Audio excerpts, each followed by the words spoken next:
Hello students. So today we are going to start Bank Reconciliation Statement BRS of class 11 from the book DK Goyal. Clear? Now basically BRS, what is BRS? So BRS means Bank Reconciliation Statement. Bank Reconciliation Statement ये होता क्या है?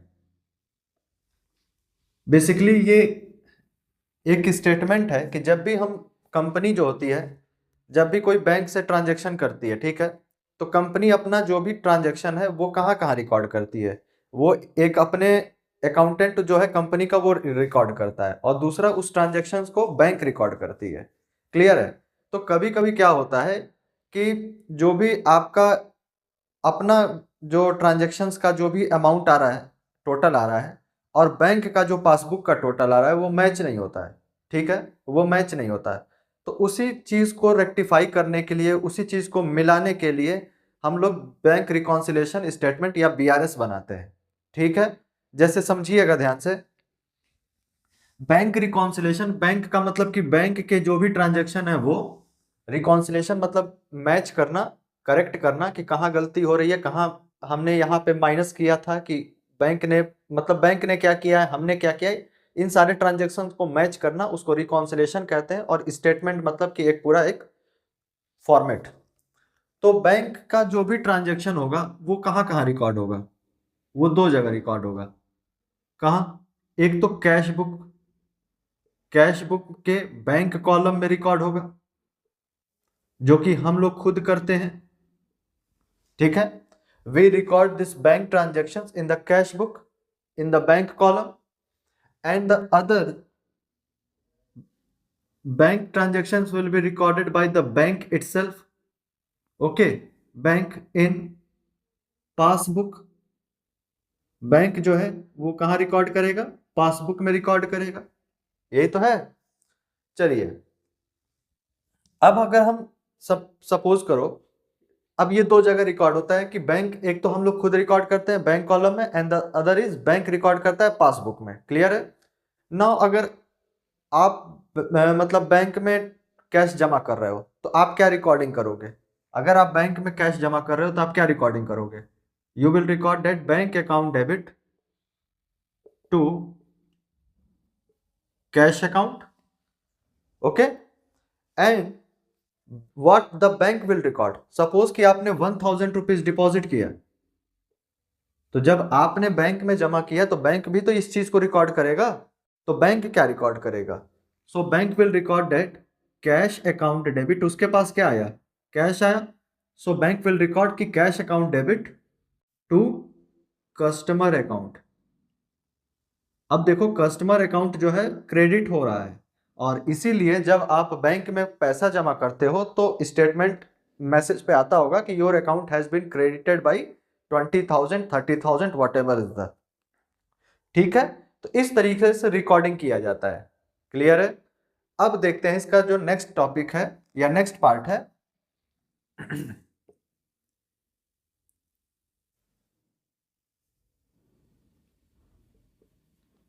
इसमें दो चीजें मिलेंगी आपको, एक मिलेगा कैश बुक और एक मिलेगा पासबुक। ठीक है, एक मिलेगा कैश बुक और एक मिलेगा पासबुक।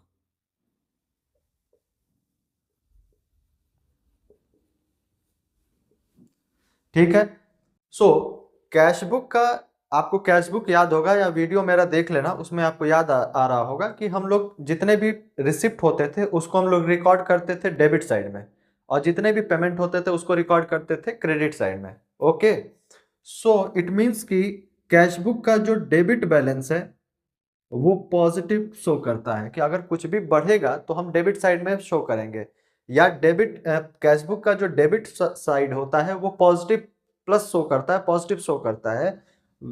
वहीं अगर कैश बुक का क्रेडिट है, इसका मतलब कि वो निगेटिव शो कर रहा है। ठीक है, वो निगेटिव शो कर रहा है, ओवरड्राफ्ट शो कर रहा है, लोन शो कर रहा है। ठीक है, लोन है, लाइबिलिटीज है। वहीं पासबुक का डेबिट होता है माइनस, निगेटिव शो करता है। पासबुक का डेबिट होता है निगेटिव, और वहीं पासबुक का क्रेडिट होता है बेटा पॉजिटिव प्लस, कि जो पासबुक का जो बैलेंस है वो फेवरेबल है। आई बात समझ में? फेवरेबल बैलेंस है, जैसे कि यहाँ पे क्रेडिट पॉजिटिव शो कर रहा है, यानी कि बैंक में बैंक में पैसा आया, तो देखो ये जो कस्टमर अकाउंट है वो क्रेडिट में शो कर रहा है। क्लियर है? तो इस तरीके से हम समझ सकते हैं इसको। आई बात समझ में?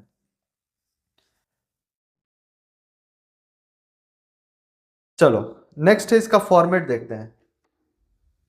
इसका फॉर्मेट देखते हैं।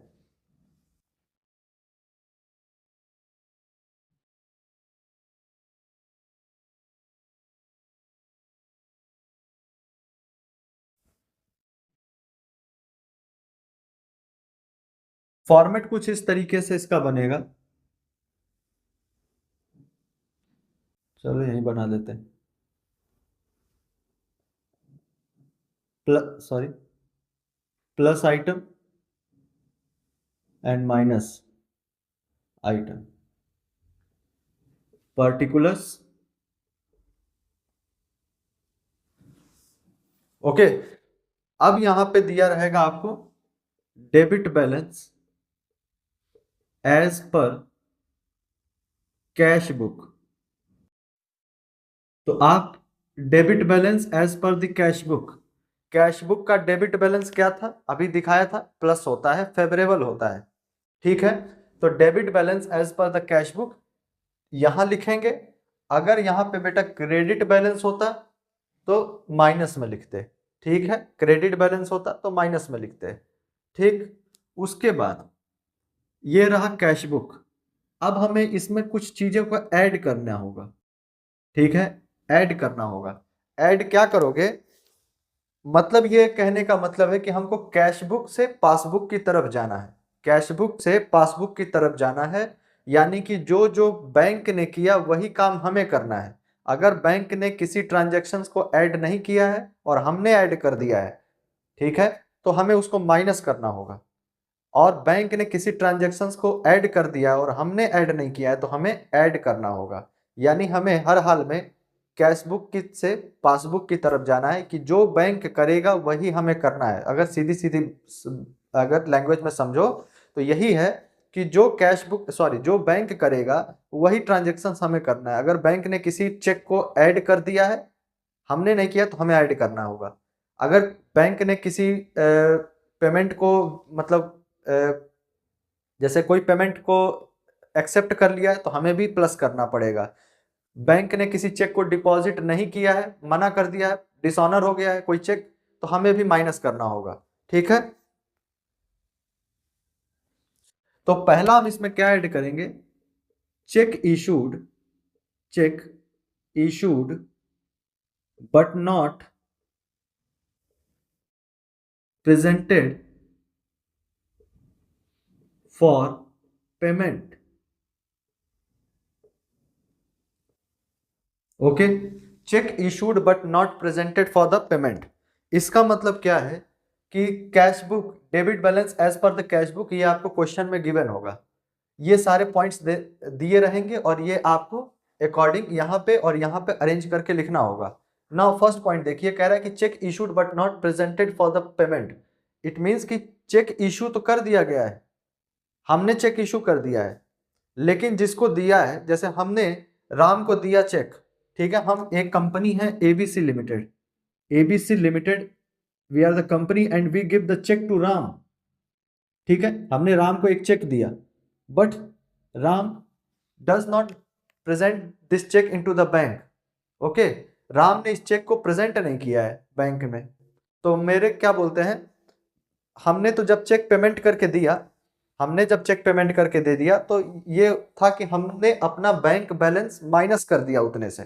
अगर हमने राम को 20,000 का चेक दिया है तो इसका मतलब ये है कि हमने 20,000 अपने बैंक से माइनस कर दिया। लेकिन पता चला कि बैंक ने उसको माइनस नहीं किया है। क्यों? क्योंकि राम ने अभी चेक लगाया ही नहीं है। क्लियर है? राम ने तो अभी चेक नहीं लगाया है, तो बैंक ने तो नहीं माइनस किया। तो जब बैंक ने नहीं माइनस किया तो हमें भी नहीं माइनस करना चाहिए। तो हमने तो पहले माइनस कर दिया है, तो अब हम उसको क्या करेंगे बेटा, इसमें फिर से ऐड कर देंगे, तो ये ऐड हो जाएगा इसमें। दूसरा पॉइंट क्या होता है?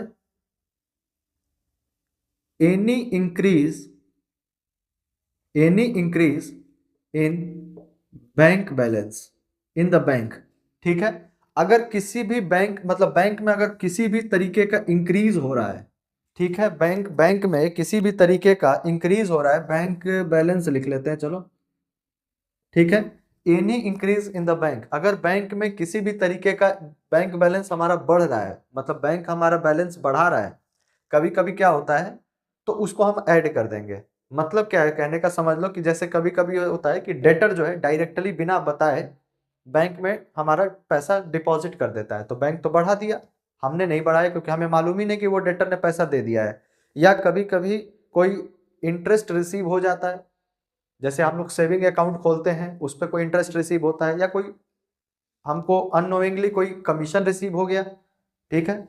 अगर कोई कमीशन रिसीव हो गया तो बैंक अब फोन थोड़ नहीं करेगा कि हाँ हाँ तुम्हारा हम पैसा बढ़ा रहे हैं, नहीं, तो बैंक बढ़ा देता है पैसा, कमीशन बढ़ा दिया, कोई इंटरेस्ट रिसीव हुआ तो वो बढ़ा दिया, या कोई कहीं से रेंट हमको रिसीव हुआ वो बढ़ा दिया। तो ये सारे जब रिसीव मतलब अमाउंट बढ़ जाते हैं और हमने नहीं बढ़ाया, तो हम क्या करेंगे, उसको फिर से ऐड करेंगे, क्योंकि अभी शुरुआत में मैंने कहा है कि हमें हर हाल में बैंक की तरफ जाना है, जो बैंक करेगा वही हमें करना है। तो अगर कोई भी इंक्रीज होता है तो हम यहाँ पे इंक्रीज कर देंगे, ठीक है। साथ ही साथ कुछ चीजें माइनस भी की जाती हैं, माइनस की जाती हैं, जैसे पहला cheque deposit but not check deposit but not yet collected or cleared by bank. मतलब इसका यह है कि cheque deposit but not yet cleared by the और कलेक्टेड बाय द बैंक। हमने क्या हुआ, हमको किसी डेटर से या कोई बीआर रिसीव हुआ था, बिल्स रिसीवेबल रिसीव हुआ, हमने उस चेक को बैंक में डिपॉजिट कर दिया, क्लियर।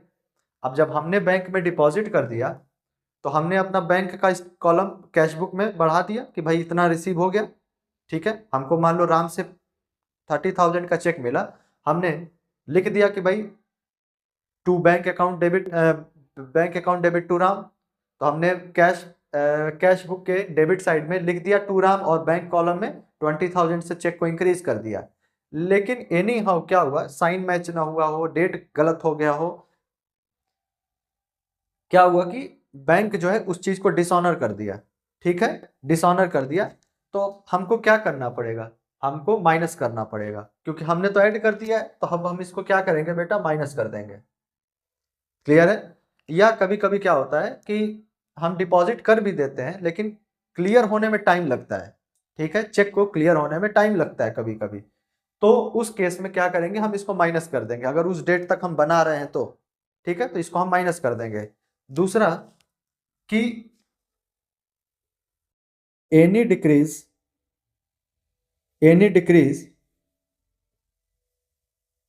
इन बैंक बैलेंस, तो हम कोई भी अगर बैंक बैलेंस में डिक्रीज हो गया, ठीक है, बैंक में किसी भी तरीके का डिक्रीज हो गया, तो वो हम क्या करेंगे, माइनस कर देंगे। कैसा डिक्रीज हो सकता है, सपोज कि जैसे कोई जैसे कभी कभी कंपनी क्या कहती है कि स्टैंडिंग एक वो दे देती है, क्या बोलते हैं, परमिशन दे देती है, स्टैंडिंग परमिशन, कि भाई बिना बताए हमारे अकाउंट से ये पैसा काट देना, जैसे कि लाइफ इंश्योरेंस प्रीमियम का पैसा है वो डिडक्ट कर देना, ठीक है। कोई कोई इंश्योरेंस देना है उसका पैसा डिडक्ट कर देना, कोई ईएमआई देना है उसका डिडक्ट कर देना, किसी का छोटा मोटा रेंट देना है वो डिडक्ट कर देना, ठीक है। तो इस टाइप के जितने भी चार्जेस होते हैं, ठीक है, जो बैंक से बिना बताए डिडक्ट कर दिए जाते हैं, मतलब बैंक से ऑटोमेटिक डिडक्ट हो जाता है और कंपनी को नहीं पता है, तो क्या होगा कि हम उसको माइनस कर देंगे। उसके बाद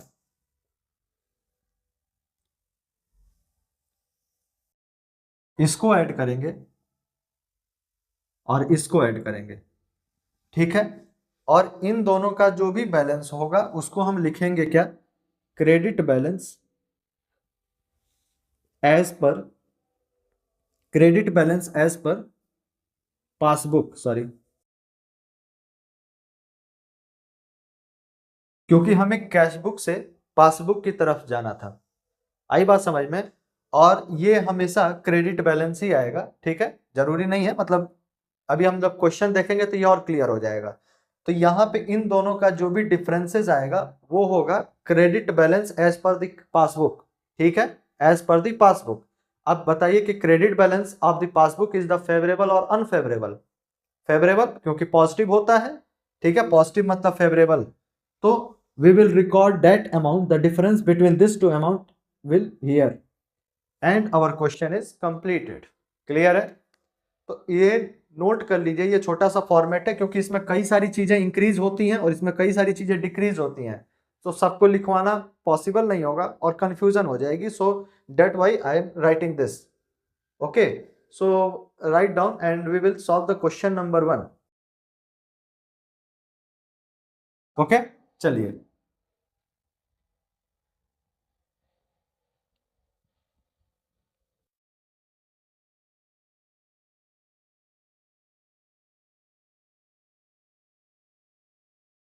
आइए क्वेश्चन नंबर 1 देखते हैं तो और क्लियर हो जाएगा।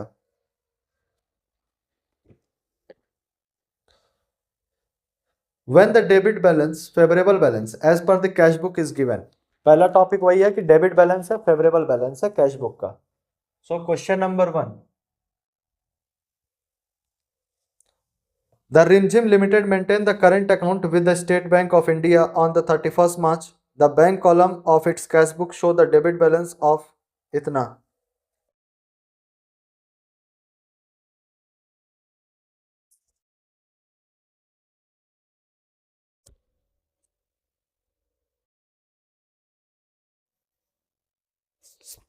चलिए,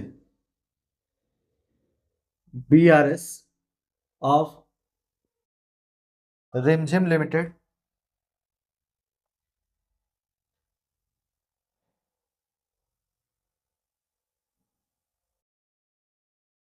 as on 31st March 23।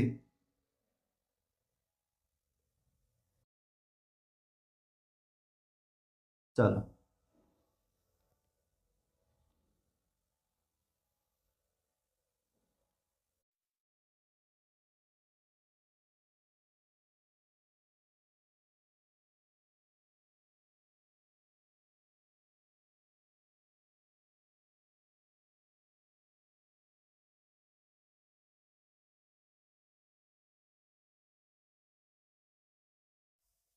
Debit balance as per cash book.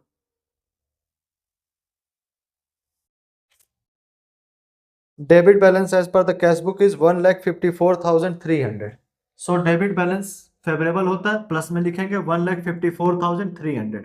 ठीक है, जो भी प्लस में होगा फेवरेबल होगा उसको प्लस में, निगेटिव है मतलब अनफेवरेबल है। ठीक है, 1,54,000। अब इसमें कुछ चीजों को हमें ऐड करना होगा और कुछ चीजों को माइनस करना होगा। तो आप कैसे लाइन छोड़ोगे? देखो 6 पॉइंट्स दिए गए हैं, ठीक है, तो अगर आपको कॉपी पे करना है, क्योंकि यहाँ तो हम मिटा सकते हैं वहां आप नहीं मिटा सकते ना, तो 6 पॉइंट है, तो ऐड लिख के 1 2 3 4 और फिर 4 के बाद 5, 4 लाइन यहाँ छोड़ दो और फिर बाकी का नीचे कर दो। ठीक है, तो मतलब 6 है तो 3 3 हो जाएगा, जरूरी नहीं कि 3 3 ही हो सकता है यहाँ पे 4 आ जाए, यहाँ पे 2 आए, कोई जरूरी नहीं है। तो इसलिए यहाँ पे 4 लाइन छोड़ दीजिएगा, नीचे 2 हो जाएगा 6, नीचे तो फिर भी जगह मिल जाएगा आपको, उस हिसाब से देख लेना। फर्स्ट पॉइंट दिया है cheque deposited but not yet credited by the bank. Cheque deposit तो आपने कर दिया है लेकिन बैंक ने क्रेडिट नहीं किया है। आई बात समझ में? यानी आपने जब चेक बैंक में डिपॉजिट किया है लेकिन बैंक ने उसको क्रेडिट नहीं किया आपके अकाउंट में, तो जब आपने चेक डिपॉजिट कर दिया है बैंक में, यानी जाहिर सी बात है कि आपने अपना बैंक बैलेंस इंक्रीज कर दिया होगा, लेकिन बैंक ने तो नहीं किया। तो जब बैंक ने नहीं किया तो हमको भी नहीं करना चाहिए, तो हम क्या करेंगे? चेक डिपॉजिटेड यहां लिखेंगे, पहला point.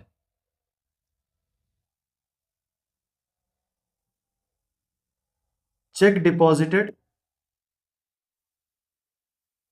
But not yet credited by bank, so the amount is 75,450। भाई बैंक ने नहीं क्रेडिट किया है तो हम भी नहीं करेंगे, 75,450। Now the next is cheque issued but not yet presented for the payment. Cheque issued but not yet presented for payment. Cheque तो आपने इशू कर दिया है, लेकिन जिसको इशू किया है, चेक जिसको आपने इशू किया है उसने अभी बैंक में प्रेजेंट नहीं किया है, ठीक है।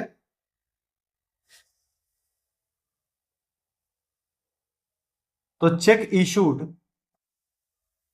But not presented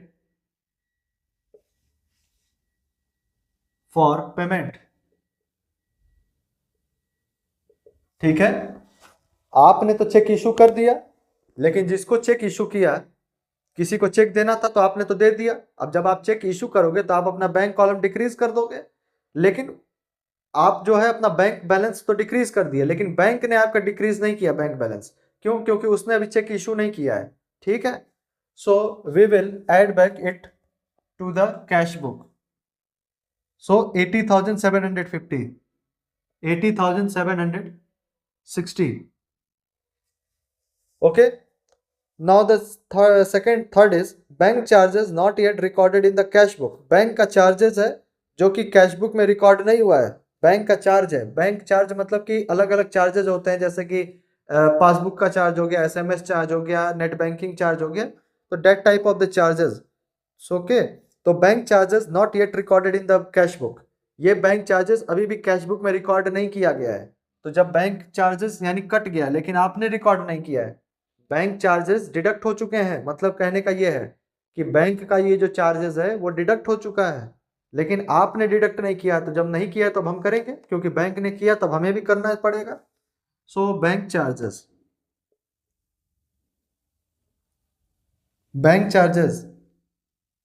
not recorded, not recorded in cash book, 1135।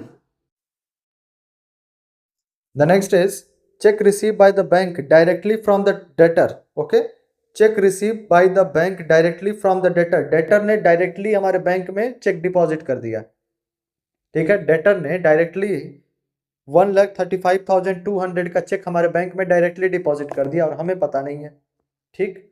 तो जब बैंक में डिपॉजिट कर दिया तो बैंक बैलेंस तो बढ़ गया, मतलब पासबुक तो बढ़ गया। अब पासबुक बढ़ गया तो हमें क्या होगा, हमें कैश बुक भी इंक्रीज करना पड़ेगा। ओके। तो हम यहाँ पे एक पॉइंट लिखे थे कि any increase in the bank balance. So अगर बैंक बैलेंस में इंक्रीज है तो यहाँ भी इंक्रीज करेंगे। अब इस इंक्रीज में ये पॉइंट आ जाएगा, ठीक है। Cheque directly deposited by the debtor, cheque directly deposited by debtor 135,200। Insurance premium paid by the bank as per the standing instruction, ठीक है। स्टैंडिंग इंस्ट्रक्शन है बैंक का कि आप मेरा इंश्योरेंस प्रीमियम पे कर देना, ठीक है। लेकिन आपने इसको कैश बुक में रिकॉर्ड नहीं किया है। जब इंश्योरेंस प्रीमियम बैंक ने पे कर दिया तो बैंक पासबुक क्या हो गया, डिक्रीज हो गया। जब पासबुक डिक्रीज हो गया तो कैश बुक को भी क्या करना होगा, डिक्रीज करना होगा 15,400 से। तो आपको पता होगा कि यहाँ मैंने लिखा था कि any decrease in the bank balance. So this point number 2 and 3 will be, it is the it is that point, any decrease in the bank balance। so insurance premium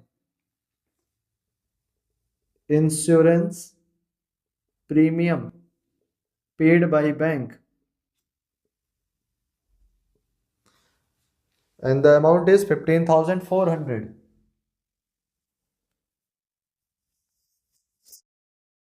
The next is dividend collected by the bank but not yet recorded in the cash book। okay, dividend collect हुआ है and my bank balance is passbook is increases, so we will also increase our cash book। so dividend received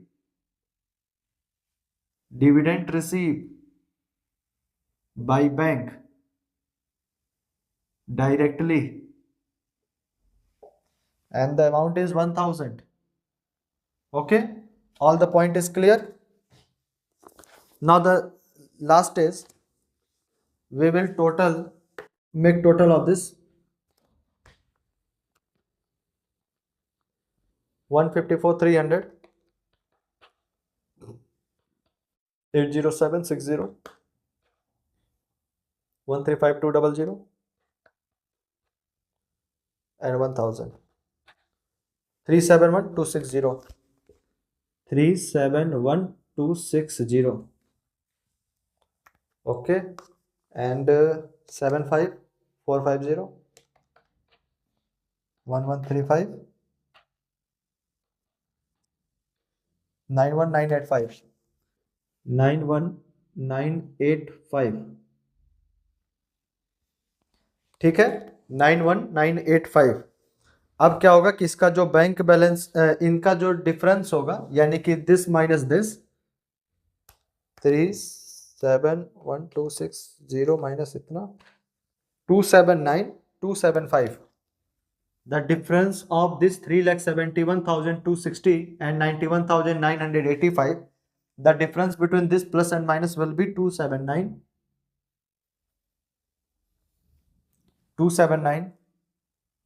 275. Okay, it is known as the credit balance as per the credit balance as per passbook. Okay, passbook, और passbook का credit balance favourable होता है, so we record this amount in the plus item 279250, and the amount match कर रहा है 279275. Okay, so your question number 1 is very simple and completed, and in the next video we will solve question number 2. Clear?